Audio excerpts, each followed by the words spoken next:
Yo, what's up guys? Welcome back to my video. Today we are going to talk about NagQuag, a deck that's been popping up a lot at League Cups BO1s. It's been the end-all be-all counter, water beats fire, you know the drill.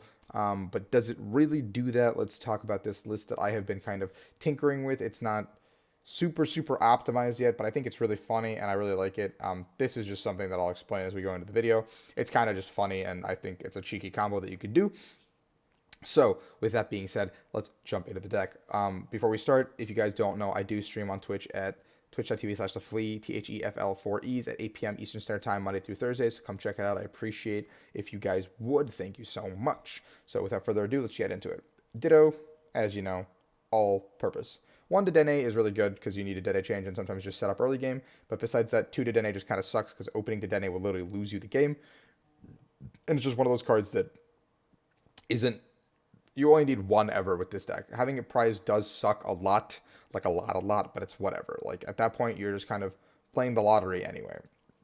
Bench Barrier Mew is really good because it stops Espers from sniping. It stops mainly Pikarom from doing the big turn. Venom Shot, it stops the Venom Shot attack, which is really important right now in this meta from Mew 3. So that's really good. There's a 4-4 Nag line and a 4-3 Quag line because it's very important. You've got Charging Up, which lets you get a basic energy from your discard pile to this Pokemon. And Turning Point is also a really good attack because you can dictate the one prize game, forcing the 160 damage at this turn, which is really easy to pull off, honestly.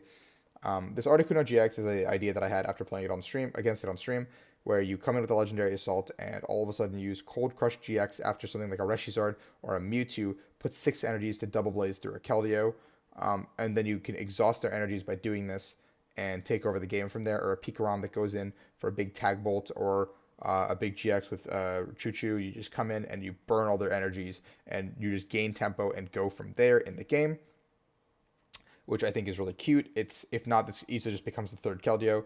Keldeo-GX is really good. There's 2 of them in the deck because they're not only your main attacker, but the wall that buys you the time in the deck. Sonic Edge doesn't do too much damage, and Resolute Blade is only okay if the opponents play into the GX. But Pure Heart is the ability that we're here for. It prevents all damage from all offensive attacks, including damage by GX and EX. So decks like Mew 3 have a hard time dealing with a Keldeo-GX. Decks like Green's Reshizard have a little bit of a hard time dealing with Keldeo-GX. Pikarom doesn't have a good answer to Keldeo-GX. A lot of these decks can maybe get through one of them, but the second one is really hard. Ability Zord does have a very good time getting through Keldeo-GX because they have the Victini, they have the Turtonator, they have the Baby Blacephalon now in a lot of the lists, so they have a way to answer the Pure Heart ability, but a lot of the decks in the format do not have a way to answer Pure Heart, so you can just get a couple of quote-unquote free wins by using that, and slow and steady wins the race, so you just go 110, 110, 110 over time. Note, Malamar has a lot of stuff to get through Pure Heart, and it's just not the best attacker in the Malamar matchup. There's one Volcanion Prism. If you could play 4 of these guys, I totally would, but it's a Prism card for a reason. It's actually insanely broken and really good. Jack Kaiser is a really good ability because you discard an energy, that gets you the energy into the discard, and makes your opponent switch, so a lot of the time they can't hide behind a wall or something they just want you to sacrifice into, or yada. And then Sonoblast is 100 for 3 waters and 20 to everything. Now Sonoblast is a little bit weaker now because a lot of decks are playing Mew just to be able to deal with Venom Shot and deal with Pikarom existing in the format. So Sonoblast doesn't have the full value that it used to really provide, but I think at the end of the day, the 100 damage for just 3 energy and Volcanion being a 1 prizer that has 160 HP is really hard to take down. Even like Pika could get the weakness, but like Mew 3 needs to use Venom Shot or something on this. Reshizard needs to have a commit to this to knock this out. It's a very hard thing. It's a difficult knockout to take. So now you know about Quag, you know the washout ability exists where you can move as many water energies from one of your bench to your active as many times as you'd like once per turn, but Hydro Pump is a real kicker here. 60 plus 20 for each, 20 times each number of water attached to this guy for 3 colorless, and if you get 4 energies on him, Hydro Pump knocks out a Reshiram Charizard Tag Team GX, and if you can get 2 Quags set up that roll and do that, you pretty much win the game. Volcanion Prism doesn't do anything in that matchup against Green Zard or Ability Zard, so you don't really want to use him early. If you don't have to, and you just kind of set up the Hydro Pumps to go in and clean up the board. So he is one of your main attackers in these matchups. There's 4 custom catchers because you want to be able to pull up things and actually do stuff to them. It's very important. There's 3 treasures. It's a consistency card. There's 4 comms, another consistency card. I'm playing Super Scoop Ups because I think they're really funny. Being able to move your Dedenne off the bench, get the Articuno out of there, pick up your Volcanion or something, reset all the energies by doing this. just I think it's a funny card, but the scoop ups can be very easily cut in favor of another treasure. More consistency cards like a one or two cherish ball maybe just to get these guys out reliably. Another stadium card, another supporter. Up to you guys what you want to do with it. There's 3 Viridians because a lot of the time you need to pitch cards and get energy because once you have your board set up or rolling, you're playing off board and just finding energies because the Nags will get the energy out of the discard for you, the Quags will move them where you need to be, and basically the deck will just play itself at a certain point of the game. You just have to get to that point in the game, which is what the deck really does struggle with. I was trying this Blues Tactics out because I think this card could be really, really strong in the middle of the game when you have those really awkward hands where you're left with like 3 cards and like that's where Nag Quag kind of just becomes Nag Quag and like you lose games because you can't refill your hand. So like what if you could just play Blues Tactics and then you do whatever you're doing for turn, say like you just attack with Keldeo for 110, but you go back up to 8 cards, forcing a stamp, so you either get stamped to like 4 or 5 or even 3, whatever. You get stamped to a brand new hand, and you also get to refill your entire hand. Now it's been okay so far. I'm not sure if I'm sold on it, but it's a good supporter. I don't know. It's staying as a 1 of right now. The scoop ups come out. This probably becomes a 2. This probably becomes a 2, and this probably becomes 4. That's what I would do right now. There's a Copycat because I think there's a lot of decks in the format. Valimar, Ability Zard, Pikarom, like all these decks build up a really big hand, and you don't play a stamp. So there's no way you can answer these big hands that these decks are building up.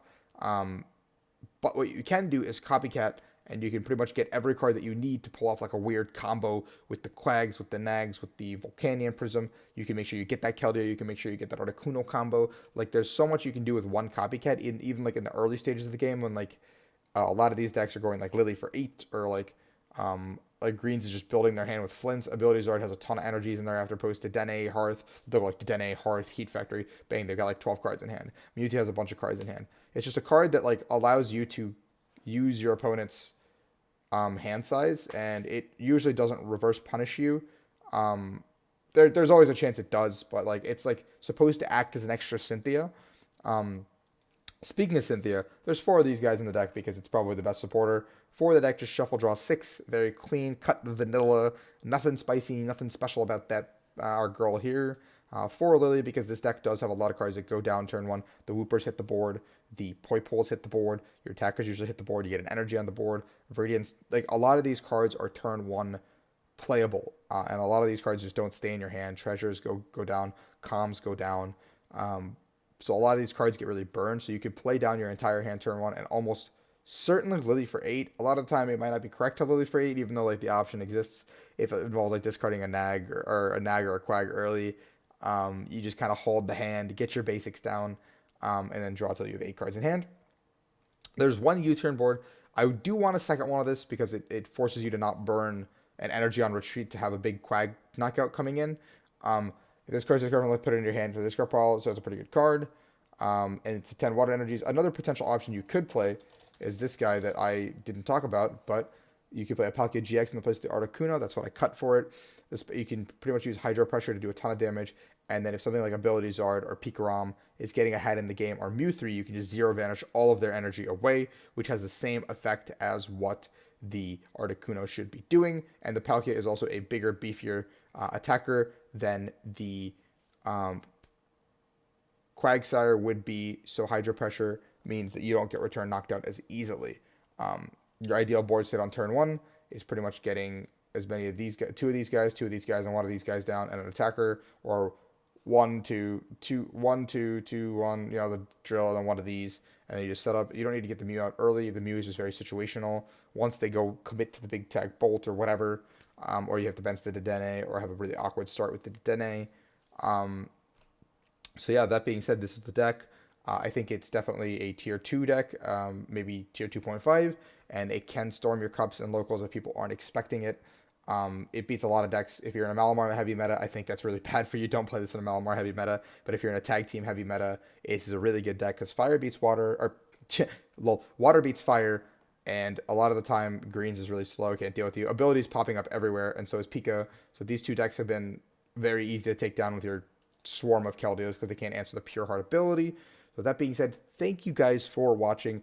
Good luck. Let me know if you use the deck. Let me know if you have any other cheeky, cute changes you would make instead of the scoop ups. Remember to leave a like. Remember to subscribe. Catch me on Twitch because that is where I will be streaming ideas and stupid decks like this one. So if you guys want to come support me there, I would really appreciate it as long as being here. We're going to try to put out more YouTube content as we go. Come into the Twitch chat, leave some suggestions. I'll take all the suggestions into mind and we'll go from there. So thank you guys for watching.